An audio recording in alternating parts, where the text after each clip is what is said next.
Santa Claus کی کہانی ایک حیرت انگیز سفر ہے جو تاریخ، راز اور جادو کے امتزاج سے بھرپور ہے۔ یہ کہانی ترکی کے سینٹ نکولس سے شروع ہوتی ہے جو اپنی نیکیوں اور غریبوں کی مدد کے لیے مشہور تھے۔ وقت گزرنے کے ساتھ یہ کردار مختلف ثقافتوں میں جادوئی عناصر کے ساتھ ڈھلتا گیا۔ شمالی قطب پر رہنے والے سرخ لباس پہنے سانتا کلاز کی جدید تصویر نے اس کہانی کو مزید دلکش بنا دیا۔ لیکن کیا یہ صرف ایک تصور ہے یا حقیقت؟ سانتا کلاز کی کہانی سننے والوں کو شروعات سے آخر تک سنسنی میں مبتلا رکھتی ہے۔ سانتا کلاز کی دلچسپ تاریخ۔ ایک راز سے بھرپور کہانی سانتا کلاز، یا جسے اکثر بابا کرسمس کہا جاتا ہے، دنیا بھر میں بچوں کے لیے خوشیوں کا ایک ایسا نام ہے جس کی کہانی سینکڑوں سال پرانی ہے۔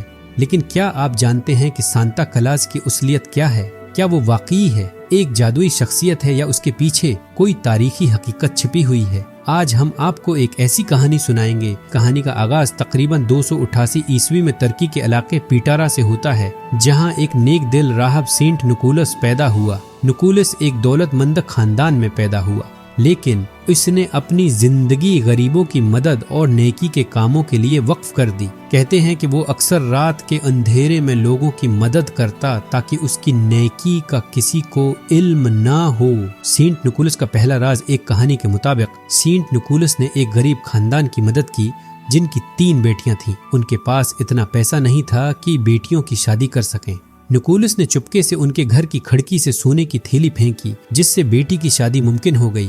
یہ بات پورے علاقے میں مشہور ہو گئی، لیکن کسی کو معلوم نہ ہوا کہ یہ نیکی کس نے کی تھی۔ سانتا کلاز کی جادوئی کہانیاں وقت کے ساتھ ساتھ سینٹ نکولس کی کہانیاں مختلف ممالک میں پھیل گئیں اور لوگوں نے اپنی ثقافت کے مطابق ان کہانیوں میں جادوئی عناصر شامل کر دیے۔ یورپ میں بچوں کو یقین دلایا جانے لگا کہ سینٹ نکولس کرسمس کے موقع پر تحفے لاتے ہیں۔ سانتا کلاز کا نیا روپ 17ویں صدی میں ڈچ لوگ سینٹر کلاز کے تصور کو امریکہ لے گئے۔ وہاں یہ کردار سانتا کلاز کے نام سے مشہور ہوا۔ لیکن یہ سب کچھ کیسے ہوا؟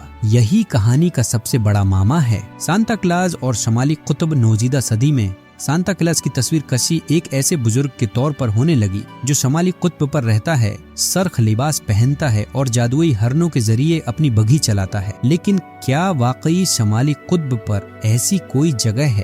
حقیقت یا فسانہ؟ سانتا کلاز کی کہانی وقت کے ساتھ ساتھ ایک ایسا معمہ بن گئی ہے جسے آج تک کوئی حل نہیں کر سکا۔ کچھ لوگ اسے محض ایک فسانہ سمجھتے ہیں، جبکہ کچھ کے لیے یہ امید اور خوشیوں کی علامت ہے۔ کہانی کے اختتام پر یہ کہنا مشکل ہے کہ سانتا کلاز حقیقت ہے یا تصور، لیکن ایک بات یقینی ہے کہ سانتا کلاز کی کہانیاں بچوں کے لیے خوشی اور حیرت کا باعث بنتی ہیں، اور یہی اس کے کردار کا سب سے خوبصورت پہلو ہے۔ یہ کہانی سنانے کا مقصد یہ ہے کہ ہم اپنی زندگی میں نیکی، محبت اور خوشیوں کو سانتا کلاز کی طرح دوسروں تک پہنچائیں۔ شاید یہی سانتا کلاز کی اصل روح ہے۔ سانتا کلاز کی کہانی نیکی اور جادو کا حسین امتزاج ہے جو سینٹ نکولس کی نیکیوں سے شروع ہو کر شمالی قطب کے جادوئی کردار تک پہنچتی ہے۔ لیکن کیا سانتا واقعی جادوئی ہیں یا ان کہانیوں کے پیچھے کوئی اور راز چھپا ہے؟ اگلی ویڈیو میں ہم سانتا کے شمالی قطب کے سفر، اس کے جادوئی ہرنوں اور ان حیرت انگیز تحائف کی اصلیت پر روشنی ڈالیں گے۔ کیا شمالی قطب کا وجود حقیقت میں ہے؟ کیا سانتا کا کردار وقت کے ساتھ محض ایک فسانہ بن چکا ہے؟ ان رازوں کی کھوج میں ہمارے ساتھ رہیے۔